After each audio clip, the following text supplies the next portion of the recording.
நல்ல நெய் வாசம் தூக்க ரைஸ் ஒன்றுக்கு ஒன்று ஒட்டாமல் சூப்பரான கீ ரைஸ் ரெசிபி எப்படி பண்ணுறதுன்னு பார்க்கலாமா?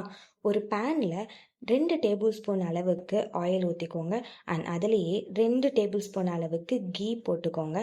அந்த கீ நல்லா மெல்ட் ஆகிற வரைக்கும் வெயிட் பண்ணிவிட்டு அதுலேயே தேவையான ஸ்பைசஸ் எல்லாத்தையுமே ஆட் பண்ணிக்கணும். அண்ட் அதோடையே நான் வந்துட்டு சோம்பு அண்ட் ஜீரகமும் ஆட் பண்ணிட்டேன்.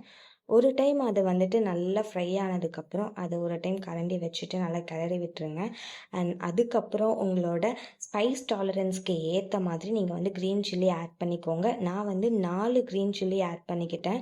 அண்ட் அப்புறம் அதோட கறி லீவ்ஸ் கொஞ்சம் ஆட் பண்ணிக்கிட்டேன். ஸோ தென் அதை நல்லா கிளறி விட்டதுக்கு அப்புறமேட்டு நான் அதில் வந்துட்டு கொஞ்சம் நேரம் அப்படியே விட்டுட்டேன்.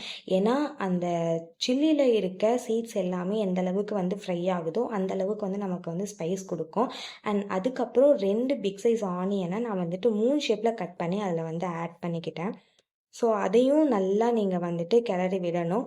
ஒன்ஸ் அந்த ஆனியன் வந்துட்டு நல்லா ஓரளவுக்கு வந்துட்டு வெந்ததுக்கப்புறம் அதில் வந்து நான் ஜிஞ்சர் கார்லிக் பேஸ்ட் ஆட் பண்ணிக்கிறேன். நான் வந்து 2 tablespoon of ginger garlic paste வந்துட்டு ஆட் பண்ணிக்கிட்டேன் அதில். ஸோ அதுக்கப்புறம் ஜிஞ்சர் கார்லிக் பேஸ்ட்டு கொஞ்சம் வதங்கினதுக்கப்புறம் நீங்கள் வந்துட்டு தக்காளி ஆட் பண்ணிக்கலாம். நான் வந்து 2 மீடியம் சைஸ் தக்காளியை வந்துட்டு அதோட ஆட் பண்ணிக்கிட்டேன். அண்ட் தக்காளி கொஞ்சம் வதங்கினதுக்கப்புறம் அதிலே வந்துட்டு மின்ட் லீஃபும் கொரியாண்டர் லீவ்ஸும் நான் வந்துட்டு ஆட் பண்ணிக்கிட்டேன். ஸோ அதை ஆட் பண்ணி கொஞ்சம் நீங்கள் கலந்து விடணும் நல்லா. ஏன்னா அப்போ தான் அது வந்துட்டு டொமேட்டோ கூடயும் ஆனியன் கூடயும் நல்லா ஒட்டும். ஸோ அதுக்கப்புறம் நான் வந்து தேவையான அளவு சால்ட் ஆட் பண்ணிக்கிட்டேன். நீங்கள் ஒன்ஸு சால்ட் ஆட் பண்ணிட்டீங்க அப்படின்னாலே அங்கே வதங்காமல் இருக்கிறது எல்லாமே வதங்கிடும். ஸோ நீங்கள் எந்த அளவுக்கு சால்ட் வேணுமோ அந்த அளவுக்கு சால்ட் ஆட் பண்ணிக்கோங்க. நான் வந்து இன்றைக்கி பாஸ்மதி ரைஸ் யூஸ் பண்ண போகிறதில்ல, நார்மல் ஒயிட் ரைஸ்க்கு யூஸ் பண்ணுறத நான் வந்து யூஸ் பண்ண போகிறேன்.